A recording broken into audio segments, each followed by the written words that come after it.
En este plan de volver a los podcasts que tenía abandonados, hoy vuelvo al episodio, a ver, 13, 14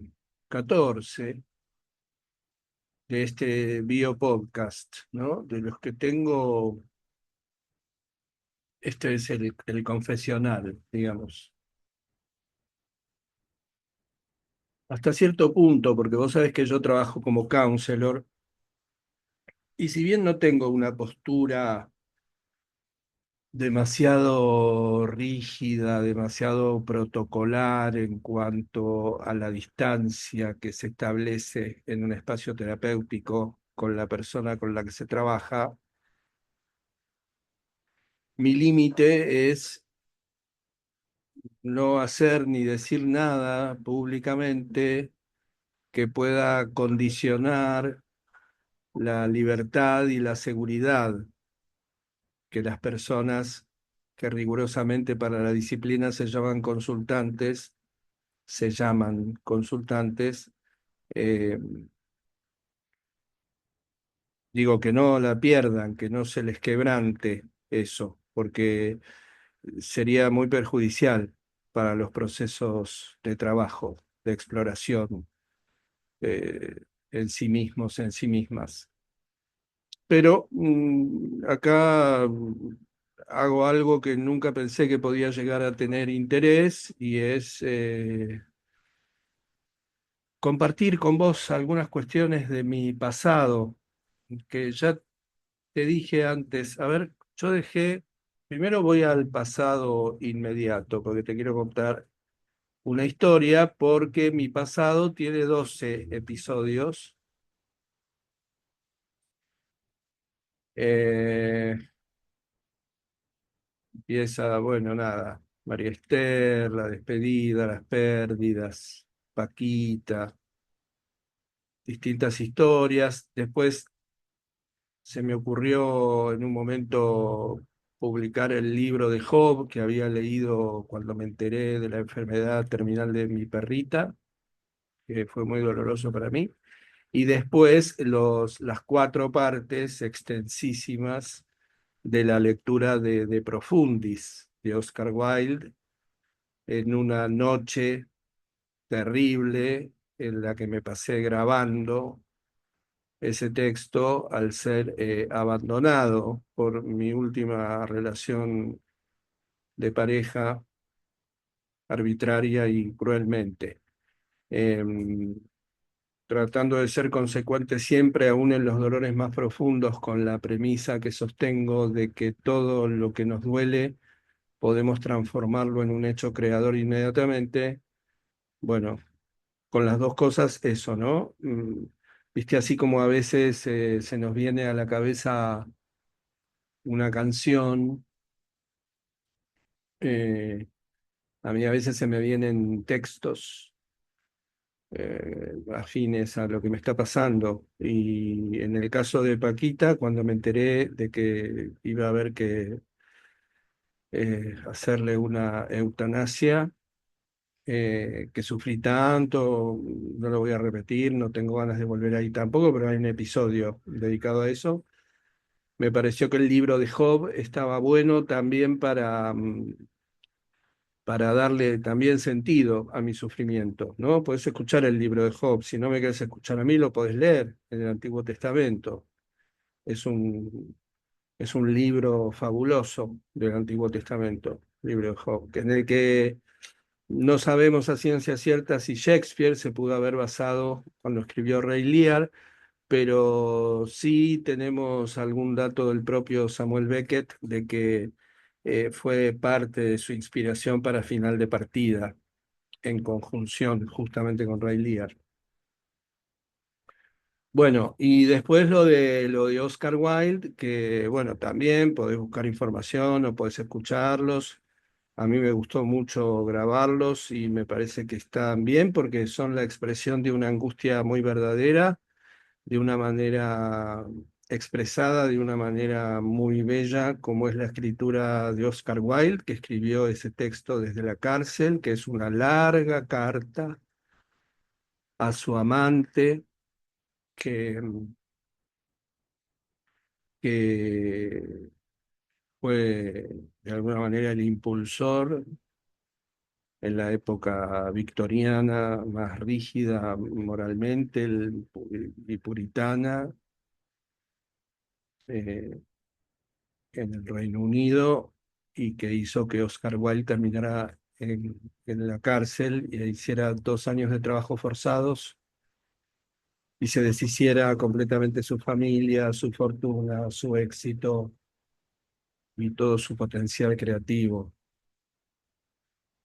Entonces, esa noche que yo me sentía abandonado como un perro, me hizo muy bien tomar contacto con esa carta y, como explico además en el capítulo, lo interesante de la carta es que podemos alternativamente ubicarnos en el lugar de la víctima y en el lugar del victimario también en distintas ocasiones, ¿no? Yo también le hice eso a alguien alguna vez. Me pasó una cosa muy extraña que me parece interesante de contártelo. Ayer se lo conté a Natalia Bonomo, que me hizo una entrevista hermosa para su podcast, La Vida Podcast. Y te voy a dejar acá el enlace cuando la entrevista salga seguramente.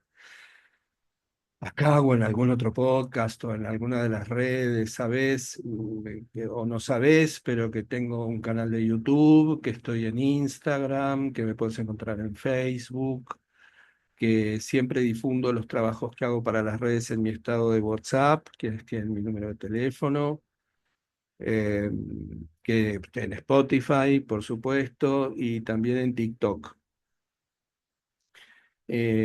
Bueno, y la entrevista versó acerca de mis podcasts, que son bastantes y muy variados y para muchos gustos, gustos de los potenciales y las potenciales oyentes y el mío propio, ¿no? Yo disfruto mucho haciendo esto.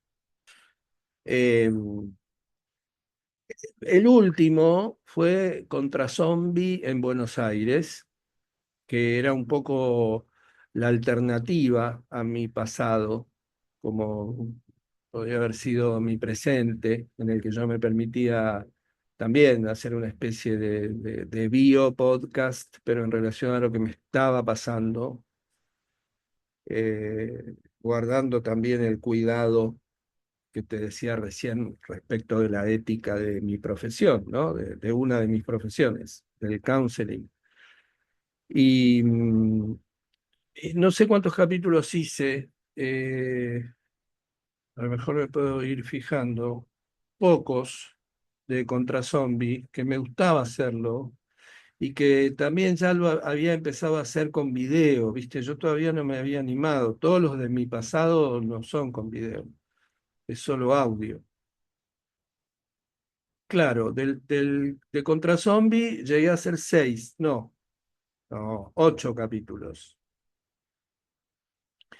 Y me pasó que una vez antes, Anchor y Spotify, que era el modo de publicar los podcasts, te pedía una dirección de mail por cada podcast. Entonces yo me tenía que abrir una dirección de mail y una contraseña para abrir cada podcast. Para Contra Zombie, no sé si abrí o usé, creo que usé el mail que era de mi mamá.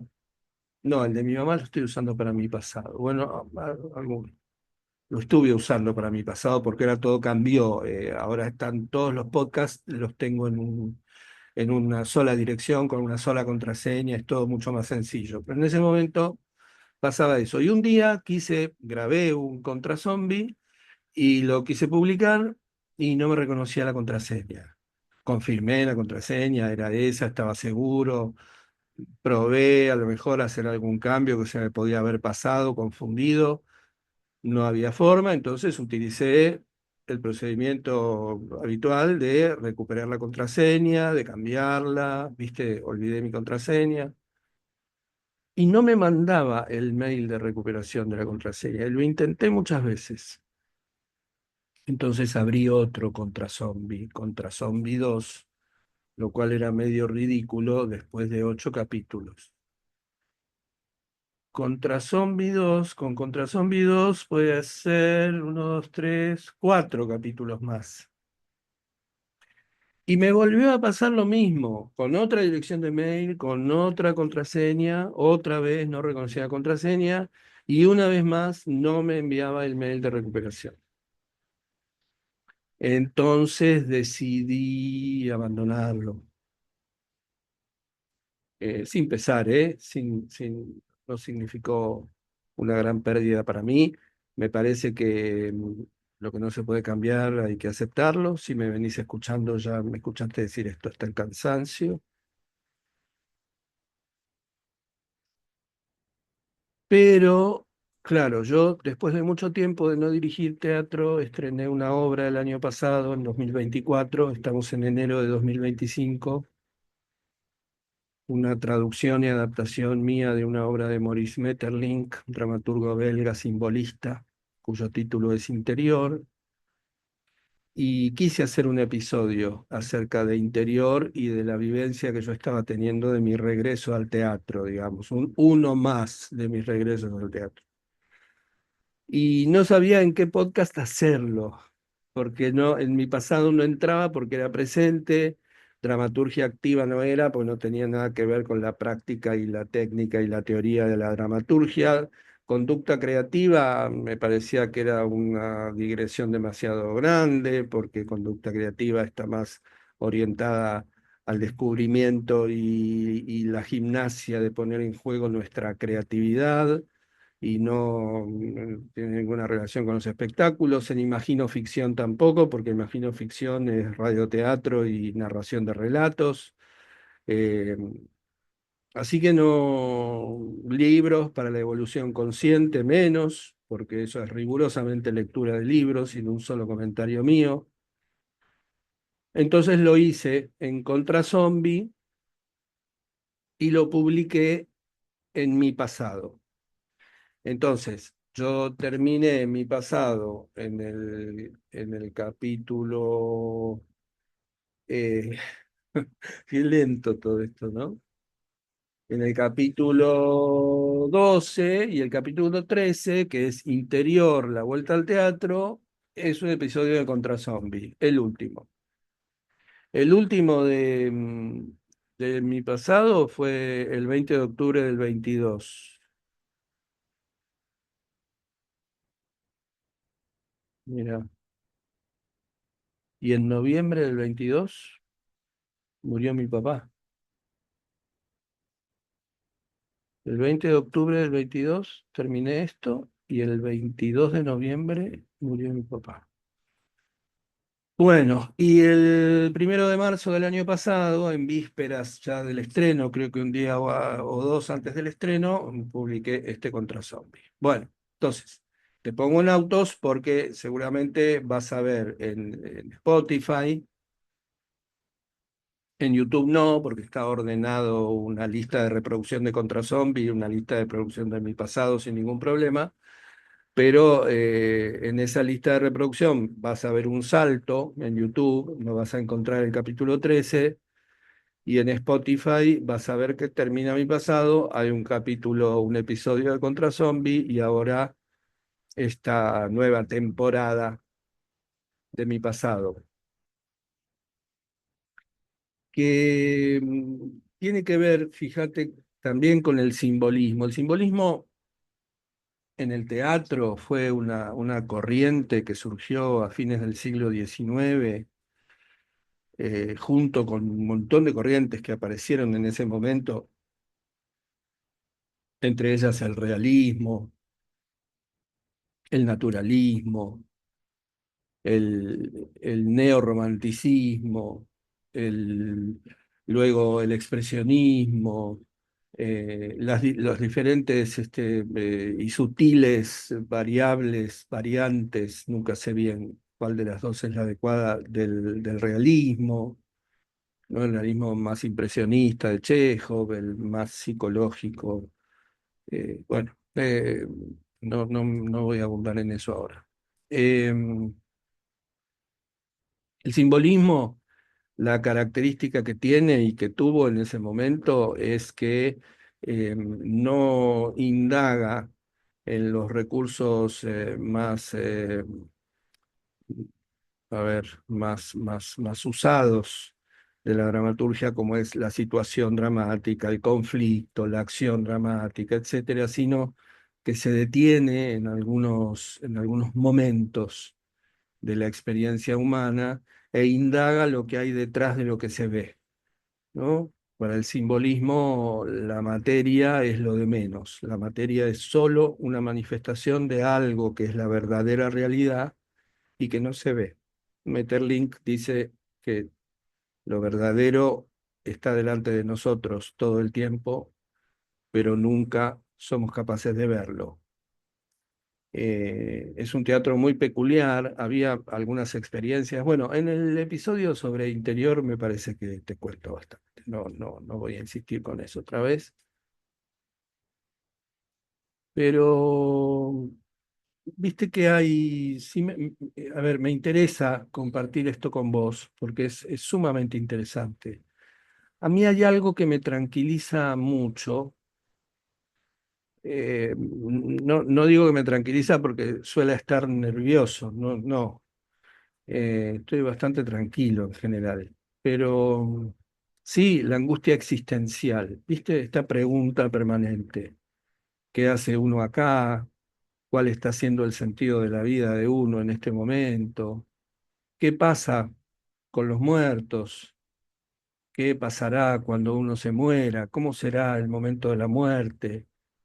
¿Seguiremos efectivamente viviendo? ¿Seremos solamente un animal con conciencia que cuando se muere desaparece? ¿Seremos conciencia que persiste y que se vuelve a encarnar o que se va a alguna otra parte a hacer alguna otra cosa? El aprendizaje tan doloroso que pudimos hacer y del que vamos viendo los frutos recién cuando empezamos a dejar el mundo, ¿servirá para otra instancia o no? Todo eso. Esa angustia la tenemos todos, todas, todo el tiempo, en diferentes grados, según el momento, según las circunstancias. Hoy hablaba con un pibe muy copado que es mi consultante y decíamos que también cometemos el error de sentir que cuando estamos estamos tan dominados por el dinero que a veces cuando contamos con dinero, cuando tenemos dinero, cuando nos sobra en algún momento, o porque, no sé, cuando cobras el aguinaldo, o te ganaste un premio, o recibís una herencia, o lo que fuera, o te va bien en tu pyme, o algo, uno siente que todo está bien, se pone de buen humor, ¿no? Eso dura poco también. Bueno, lo que te decía, que a mí me resulta además una especie de fe religiosa. Quiero decir que yo podría a la pregunta ¿qué es Dios para mí? Podría responder que Dios es para mí un sistema perfecto que existe mucho más allá de mi posibilidad de conocerlo, de comprenderlo, de interpretarlo. Viste que a veces a uno le pasa que dice las coincidencias, ¿no? Las grandes coincidencias, que cuando pretendemos interpretarlas suelen traernos muchos problemas, porque como no tenemos idea de lo que pueden ser cualquier cosa, ¿no? Decimos, qué sé yo, no sé, me enamoré de un peluquero y hoy pasé por 5 peluquerías y me dijo mi mamá que mañana a la mañana tiene turno en la peluquería. Entonces eso quiere decir que voy a ser feliz con el peluquero. No sé qué quiere decir. Pero lo que sí puedo ver es que hay un sistema que se arma en esas coincidencias, ¿no? Porque además eso es un sistema. Un sistema es un conjunto de elementos de diverso orden que son interdependientes. Esto es, que tienen vínculo unos con otros. rápidamente en la teoría general de los sistemas, hay un ejemplo que dice, si yo arrojo 8 piedras en una superficie, lo que obtengo es un grupo de piedras, porque si esas piedras fueran 7 o fueran 9, seguiría siendo un grupo de piedras. En cambio, si yo con esas 8 piedras armo, por ejemplo, un octógono, eso es un sistema. Eso, eso es un sistema, porque no puedo hacer un octógono con 7 ni con 9 piedras. Y si retiro una de las piedras o agrego una piedra, todo el sistema se transforma. Más o menos eso es un sistema. Es muy útil la teoría de los sistemas para comprender algunas cuestiones, para la dramaturgia, por ejemplo, para todo lo que tiene que ver con el trabajo escénico.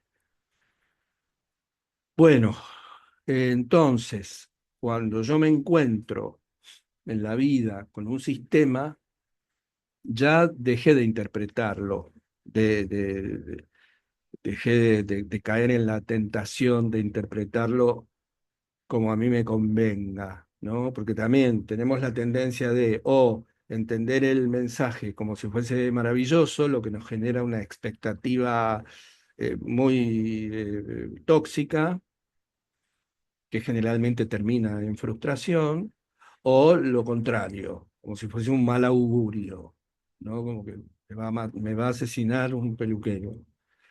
Eh, Me tranquiliza saber que ese sistema existe. Viste, yo hace poco publiqué por ahí, por las redes, en general voy publicando lo mismo en Instagram, en YouTube, en TikTok, en shorts en YouTube de las cositas cortas. eh, una síntesis de un cuento sufi que mencioné en otros podcasts, seguramente para mí es una especie de como de microbiblia, ¿no? Eh, Al campesino se le escapa su único caballo y los vecinos le dicen qué mala suerte, y él dice buena suerte, mala suerte, quién sabe. Ese caballo se hace amigo de otros caballos y vuelve con un grupo de caballos, entonces los vecinos le dicen qué suerte, que ahora tiene 5 caballos. El hijo, trabajando con uno de esos caballos nuevos, cae del caballo y se rompe una pierna, entonces los vecinos dicen qué mala suerte. Y vienen unos reclutadores del ejército porque el país entró en guerra a buscar, a llevarse a los jóvenes para mandarlos al frente, pero al hijo del campesino no se lo llevan porque tiene una pierna rota, ¿no? Buena suerte o mala suerte. Lo malo puede ser lo mejor que podía pasar. Eso no lo sabemos, porque a veces podemos ver como en este cuentito la consecuencia benéfica de la supuesta desgracia anterior, que no deja de ser desgracia, por supuesto, por eso, ¿no? Pero a veces no podemos ver, a veces no sabemos. Si perdemos un colectivo que nos hace llegar tarde al teatro o al cine, no sabemos de qué nos pudimos haber salvado en ese colectivo, ¿no? Por ejemplo, digo, colectivo, autobús, transporte público. Entonces, a mí el descubrir sistemas me hace tener cada vez más fe en esto, en que hay un sistema que no conocemos y que a veces se nos revela una parte. Resulta que me llamaron, no me que me llamaron. Una persona que me conoce, que me respeta y que valora mi trabajo, me habló de la posibilidad de escribir el guión de un radioteatro que se iba a hacer esta temporada de verano en Mar del Plata para una radio de Mar del Plata y cuya consigna fundamental era que la situación dramática del radioteatro sucediera en Mar del Plata. Yo elaboré un proyecto, todo eso, y como suele suceder, a la persona responsable le importó un bledo lo que yo había hecho, la persona que me convocó, el radioteatro no se hizo, nadie nunca más me dirigió la palabra acerca de eso. pero estuve trabajando con Mar del Plata. Ese mismo día en que me hicieron la propuesta y que yo todavía no sabía si tenía ganas de aceptar, si tenía ganas de escribir un radioteatro para un verano en Mar del Plata, para una radio que no conocía, con una gente que yo no conocía. Sí conocía a la directora, a la que le tengo mucho afecto y a la que valoro mucho, que fue la que me convocó para que yo escribiera el guión de ese radioteatro que ella iba a dirigir, pero a los demás no los conocía. A los maleducados, además que no nos hablaron más, no los conozco. Em, Justo esa noche fui al Teatro Nacional Cervantes de Buenos Aires a ver un espectáculo por descarte. Un director, un autor que se llama Toto Castiñeiras, a quien yo no conocía de nombre, pero nunca había podido ver un espectáculo suyo, ni lo había visto actuar como payaso, que lo es, y muy prestigioso. Y tenía muchas ganas de ir al teatro, tenía muchas ganas de ir al Cervantes. El título del espectáculo, que es Las lágrimas de los animales marinos, no me resultaba para nada convocante, es más, todavía hoy me cuesta recordarlo, pero bueno, tenía ganas de ir, no me importaba si el espectáculo me iba a gustar o no. Y me deslumbró el espectáculo, afortunadamente, me deslumbró. Y resulta que Toto Castiñeiras es de Mar del Plata y la obra es un regreso a Mar del Plata. A esto me refiero, ¿no? El mismo día. Mar del Plata no aparece en mi vida todos los días, todo el tiempo. No suelo ir a Mar del Plata, hace muchos años que no voy a Mar del Plata, por supuesto. El radioteatro sería de alguna manera, habría sido de alguna manera un regreso a Mar del Plata después de mucho tiempo. El espectáculo además me deslumbró, te decía, porque yo no sé si Castiñeiras o el resto del equipo extraordinario de actores, de músicos, de bailarines, acróbatas, payasos y de todo lo que hay, eh, están al tanto, pero para mí es una gran obra y un gran espectáculo simbolista, justamente, como interior.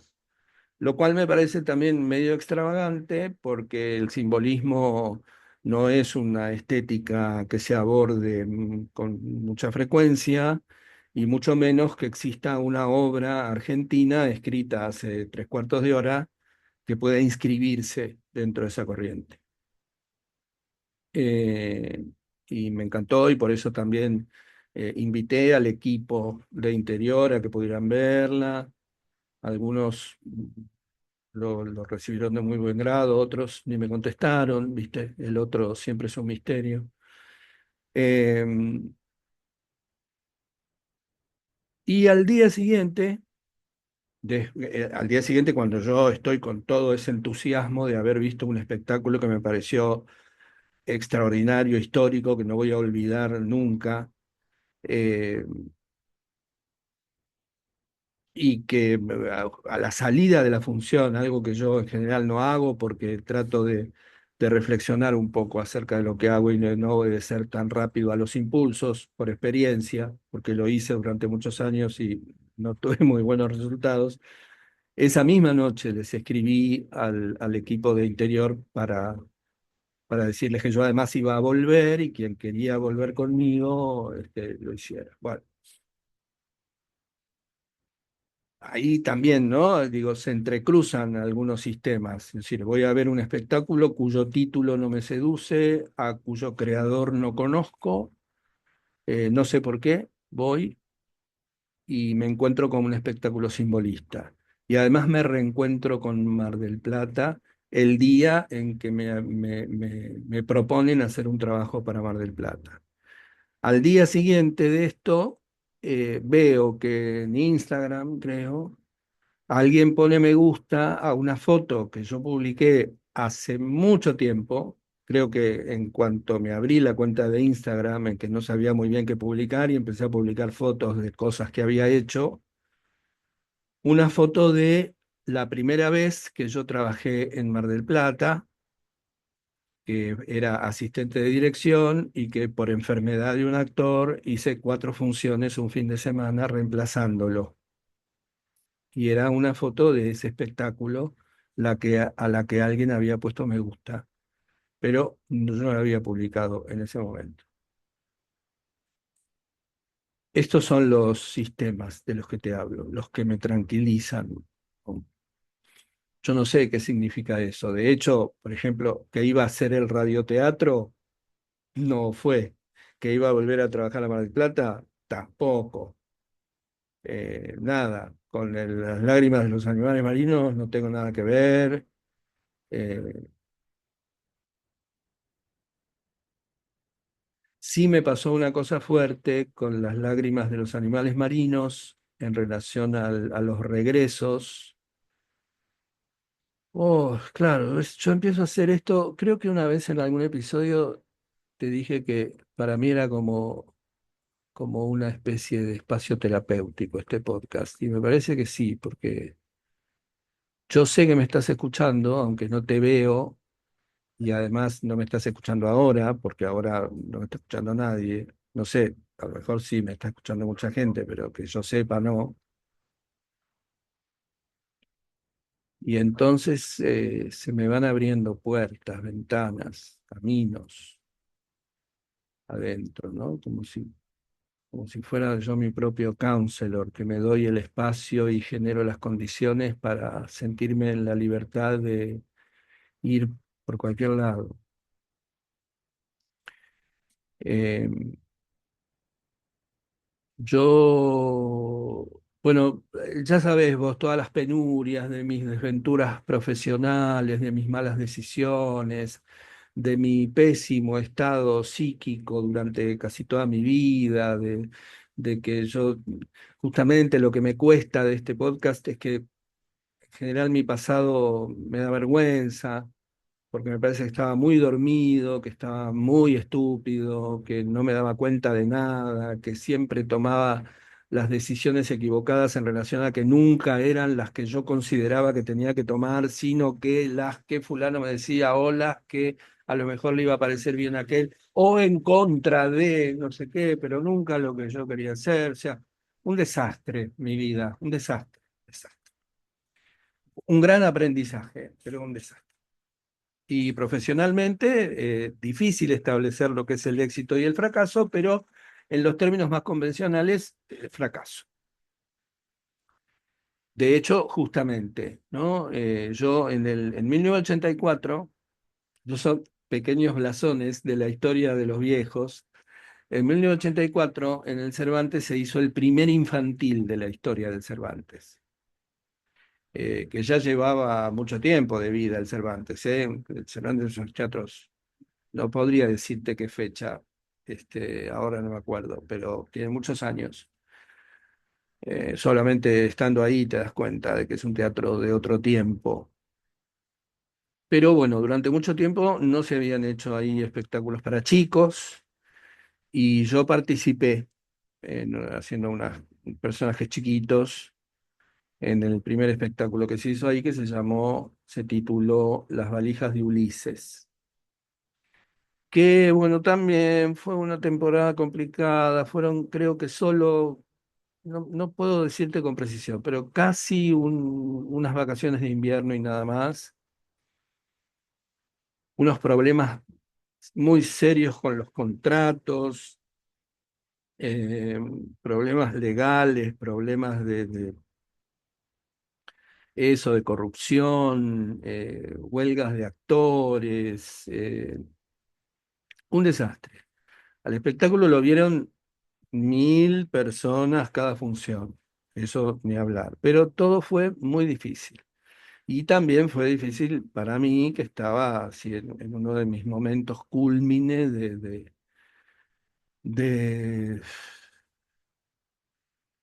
de sueño profundo. Eh, y en ese espectáculo fui compañero de un gran actor y un gran maestro que se llama Guillermo Angelelli. Y y yo no trabajé más en Cervantes. Y uno de los protagonistas de esta obra es Guillermo, que hace un trabajo fabuloso, pero es fuerte encontrarse con esto, ¿no? Porque además, fíjate, otro sistema que se abre en Interior de Metterlink, la obra que estrené el año pasado como director, que traduje y adapté. Los personajes son la abuela, la extraña, el el nieto al piano y la extraña que canta. Y la actriz que hace la abuela tiene algunos problemas relativos a su trabajo y al cuidado de su mamá enferma y estas cosas, entonces nos había dicho que si nosotros hacíamos algunas funciones fuera de Buenos Aires, en lugares donde hubiera que pernoctar, o si tuviéramos la fortuna de haber entrado al FIBA y de que un programador extranjero nos hubiera llevado a algún festival, ella no podía hacerlo. Entonces yo tomé la decisión para no herir susceptibilidades y para que eso no fuera solamente un mero reemplazo, sino que el espectáculo de alguna manera se transformara eh, sutilmente en otro, si esta actriz no lo podía hacer, era que yo hiciera el abuelo en lugar de la abuela. Porque en la obra original son un anciano, un forastero y dos nietas. Yo hice una inversión de género que no modifica en nada la situación porque el género no tiene ningún sistema en la obra y convertí a estos dos, al anciano y al forastero, en la abuela y la extraña. Eh, y el personaje de Guillermo Angelelli en Las lágrimas de los animales marinos, ¿cómo se llama? El abuelo. Bueno, esto, ¿no? El sistema, los sistemas. También cuando fui la segunda vez, cuando estaba esperando a los compañeros que me respondieron y que accedieron a ir conmigo a ver Interior, me encontré con un vestuarista que no lo quiero nombrar porque a lo mejor, no sé, no querría comprometerlo, viste, qué sé yo, nunca sé bien en las redes cómo funciona. Que sí, que nos reconocimos, yo lo reconocí, él me reconoció, pero fue esa situación medio ridícula de que él estuvo hablando conmigo casi 5 minutos sin saber exactamente quién era yo, eh, a quien había conocido también un poco antes de lo de ese infantil, en el 81.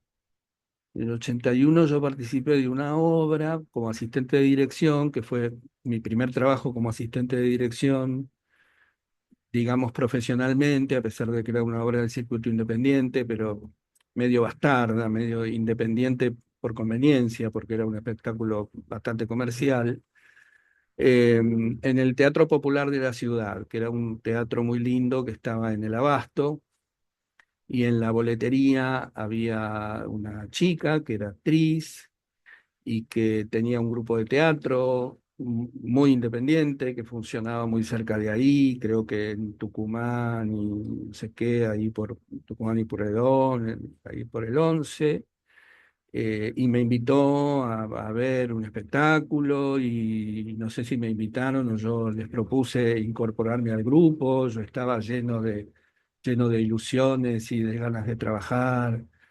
Y ahí conocí a este muchacho que en ese momento era actor. Y entablamos una relación bastante profunda un tiempo y después dejé de verlo como dejé de ver a casi todo el mundo, por distintas razones, pero la más atinada y la que engloba un poco todo sin entrar en complejidades es, quién sabe por qué, porque yo estaba completamente dormido.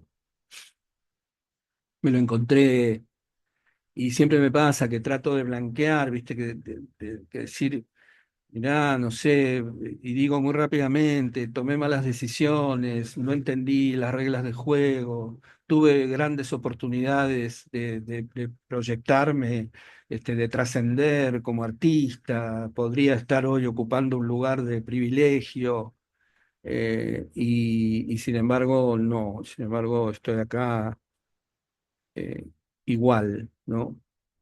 Que no es verdad, no, no estoy igual. Eh, Mi éxito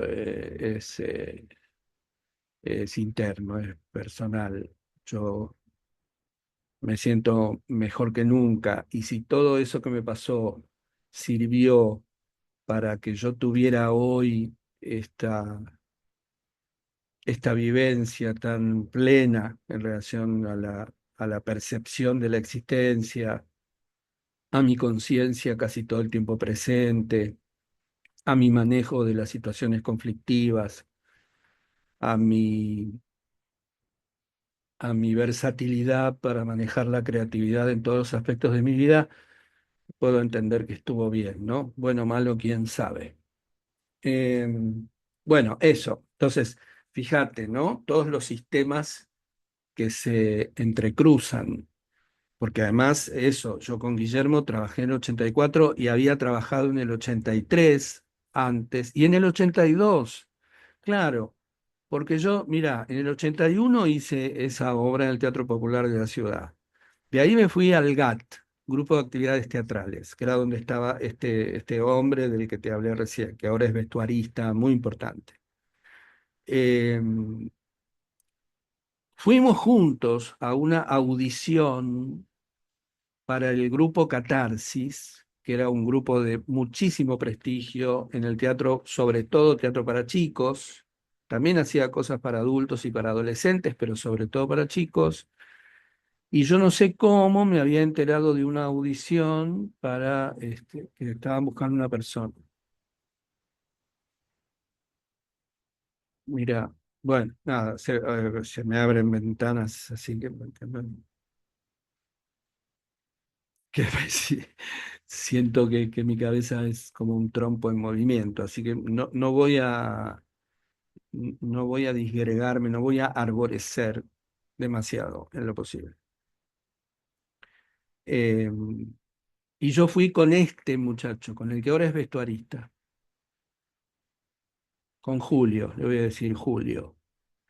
Y me acuerdo que fue una situación difícil porque nos queríamos mucho y teníamos mucha ilusión de entrar ahí, de hacer una cosa distinta, nueva para los dos, y yo quedé y él no quedó.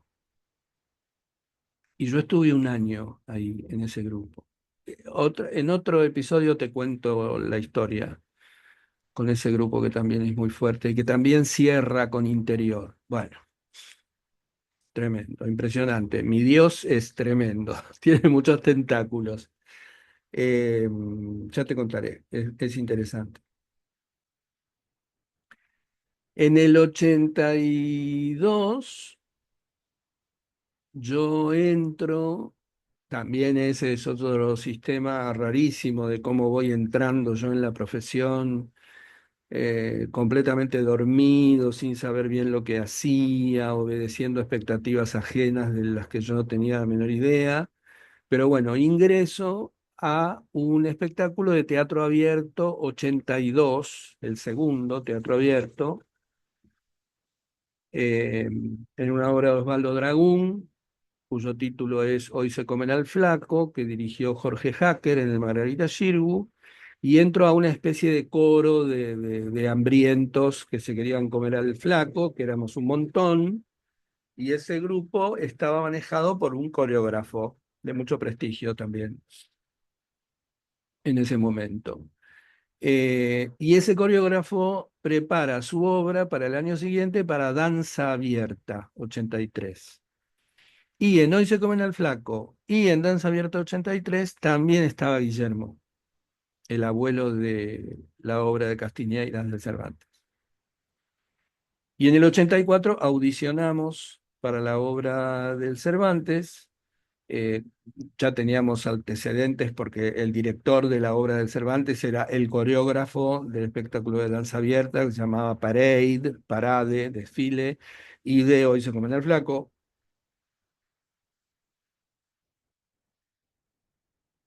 Así que fíjate, en un rango, ahora pienso, ¿no? Un rango de 3 4 años, que ahora rápidamente, siguiendo con mi Dios de los múltiples tentáculos, digo, 3 o 4 años fueron los años de éxito pleno, neto, que yo tuve como personalidad, digamos, del espectáculo de Buenos Aires, más o menos entre el 97 y el 2001, digamos.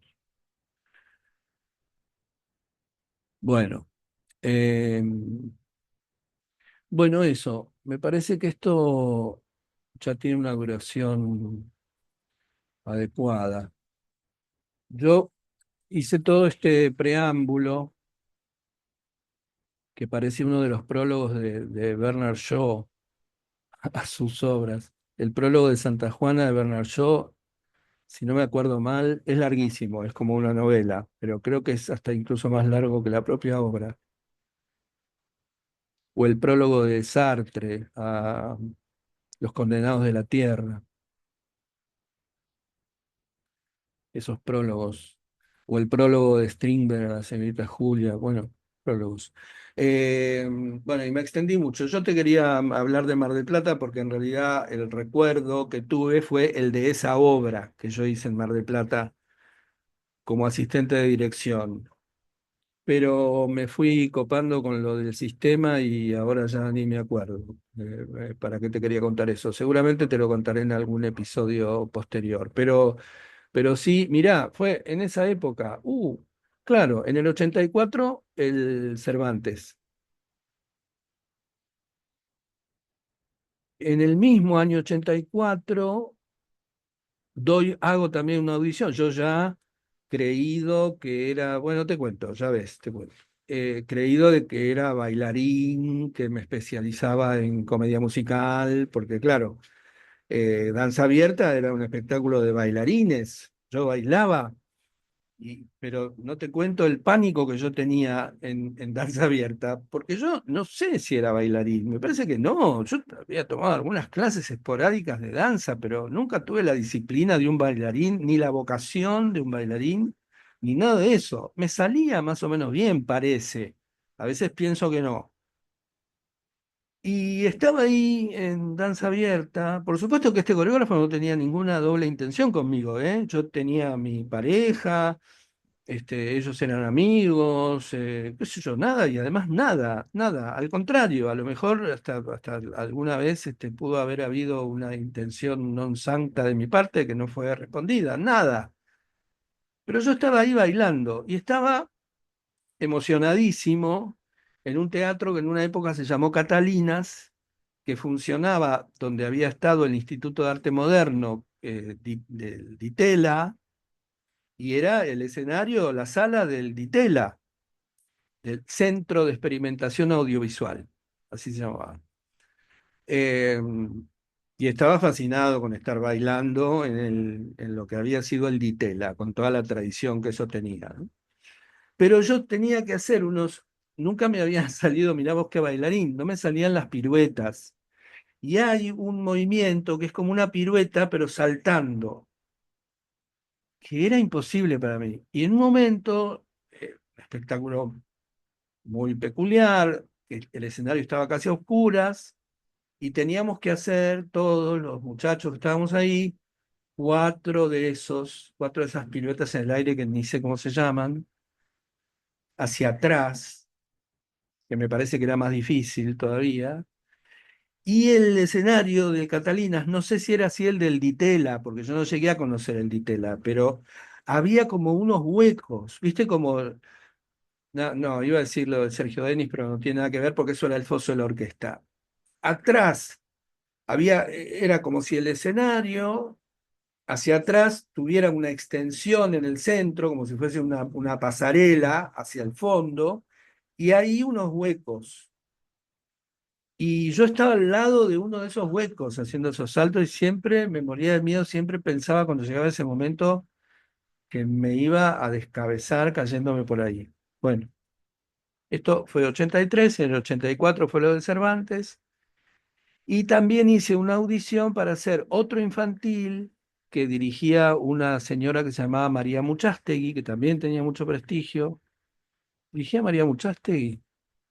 No, la coreografía era de María Muchastegui, dirigía Roberto Habeger, que era un director muy interesante y poco reconocido de esa época, que se llamaba Sueños de Estrellas, en el Teatro de las Provincias, que hoy es el Teatro Regio, ahí en Córdoba y Dorrego.